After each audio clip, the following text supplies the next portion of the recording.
For many people with rare and ultra rare bleeding disorders, plasma based medicines are a crucial and necessary lifeline. More than 1.25 million Americans and more than 16 million people globally depend on plasma made medicines each year. And since plasma cannot be manufactured, these medicines are only made available due to the generosity of plasma donors. Plasma donors such as Francis. My name is Frances Marie Rivera Pacheco, and I have factor V deficiency. Francis isn't just a plasma donor, she's a user of plasma made medicines as well. I use plasma for active bleeds because with factor V deficiency, we don't have prophylaxis, we don't have preventative care, we have active care. So yes, that's how I use plasma. It was actually her being a plasma recipient that first led Francis to take interest in becoming a plasma donor. I thought that it was very interesting because we've always been told that we can't donate blood. So when I was told, hey, you could potentially donate plasma, I wanted to try it because I had always been told that that was something that we weren't able to do. And so, yeah, it was out of curiosity. It was just out of curiosity. That curiosity turned into a multi-year commitment to donate. I am a recurrent donor. I have been donating plasma since 2019.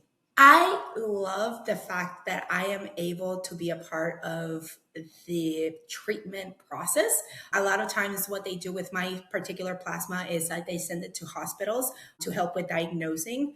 And also they use it to try different treatment options that are not currently available for people like me. So it's really good. It feels really good that I'm part of the process of developing medicine and also developing new treatment methods. And I feel that if you are able to do something for yourself and for your community, you should definitely take the chance to do it. So that's what keeps me coming back. That's what keeps her coming back. But what about getting started?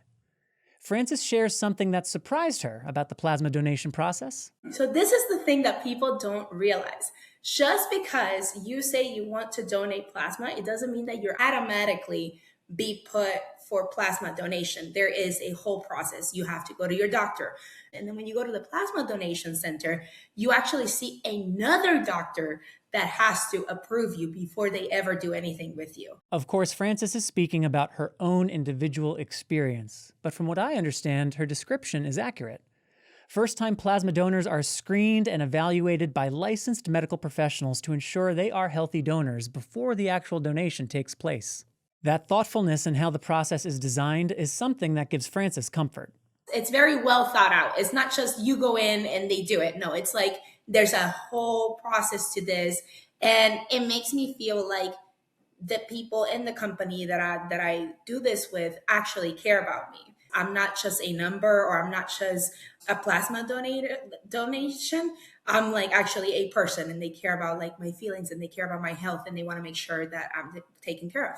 For anyone out there who is considering becoming a plasma donor, Frances has a pretty straightforward message. Take time to think about all the questions that you have that have no answers and that you've always wondered, can I be a part of the change to help those questions be answered? I think once you put it in that perspective of me being a part of this donation process is helping me get the answers to things that I've been wondering about for a really long time. I think that once you're able to own that, you're able to say for yourself, okay, I'm going to start the process. And if my doctor says that this is something that I can do, and if the plasma donation center says it's something that I can do, then I'm going to challenge myself and put myself out there and do it because it's going to help me. And it's also going to help my community in one way or another. And I personally love being part of positive change. So I don't know, I'm just saying, if you're able to do it, you should definitely do it.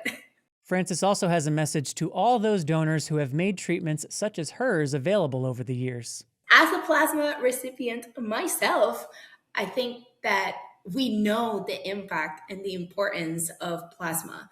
And so thanks to people that have taken the time over the years to donate plasma, a lot of us are still here because of them. So I just want to say, to all the people that use plasma, yay, great for us that we use these plasma products. But also, if you're using the plasma products, there's a possibility that you might be able to help other people as well with your plasma. And it's just definitely something that you should consider and think about. Learn more about plasma donation and consider becoming a plasma donor today.